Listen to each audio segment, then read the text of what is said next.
இந்த பிராணியில் அறுக்கும்போது ஆண்கள் பெண்கள் 2 பேரும் ஆண்கள் இருக்கலாம், பெண்கள் இருக்கலாம். இப்படி யார் அறுக்கலாம் சார்?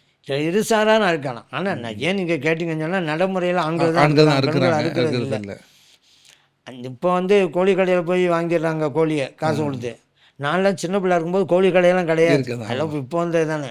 அப்போல்லாம் என்ன செய்வாங்கன்னு சொன்னாக்கா, கோழி அறுக்கிறதுனால கிராமங்களில் ஒரு பையன்கிட்ட வீட்டில் உள்ள பையனை கூப்பிட்டு ஒரு கோழியும் கொடுத்து, ஒரு கத்தியும் கொடுத்து, ஒரு சொம்பில் தண்ணீரையும் கொடுத்து கழுவுறதுக்கு கொடுத்து, காசும் கொடுத்து அனுப்புவாங்க. இவர் பள்ளிக்கு போவார். பள்ளியில் மோதின் சாப்பிட கூப்பிட்டு வந்து அவருக்கு கொடுப்பாரு. ஏன்னு சொல்கிறோம், ஏன் இந்த சிரமம்? வீட்டில் பெண்களாக இருக்கலாமேங்கிறேன். ஏன் இந்த மாதிரி கொடுத்து அனுப்புகிறீங்க? ஆண்கள் எப்படியா இருக்கலாம், பெண்கள் இருக்கலாம். ஆனால் பெண்கள் அறுப்பதுக்கு யோசிப்பாங்க, கொஞ்சம் பின் வாங்குவாங்க. அவங்களுடைய மனநிலை அடிப்படையில் அவங்க பெண் கோழி மட்டுமல்ல, ஆட்டை கூட பெண்கள் அறுக்கலாம், மாட்டை கூட அறுக்கலாம். ஆணுக்கும் பெண்ணுக்கும் ஒரே சட்டம் தான் இந்த விஷயத்தில் அறுக்கலாம். அதே மாதிரி இந்த பிராணிகள் அறுக்கும் பொழுது சுத்தமான நிலை, சுத்தம் இல்லாத நிலைன்னு 2 நிலை இருக்குல்ல, இதில் ஏதாவது பேணுதல் வித்தியாசம் இல்லை, அப்படியே இருக்கலாம். சுத்தத்தோடு சுத்தம் இல்லை. இப்போ குளிப்பு கலைமான நிலையே ஒருவர் இருக்கிறார், இப்போ அவர் அறுக்கிறாரு, கூடுமா? கூடும். அதே போல் ஒரு பெண்மணி மாத விலக்குள்ள நிலையில் இருக்கிறாங்க, அவங்க அறுக்கிறாங்க, கூடுமானா கூடும்.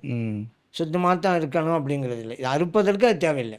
வணக்க வழிபாடு, தொழுகணும், நோன்பு வைக்கணும், அப்போ தான் சுத்தமாக இருக்கணும்னு வரும். இதுக்கு சுத்தம் இல்லாட்டாலும் செய்யலாம்.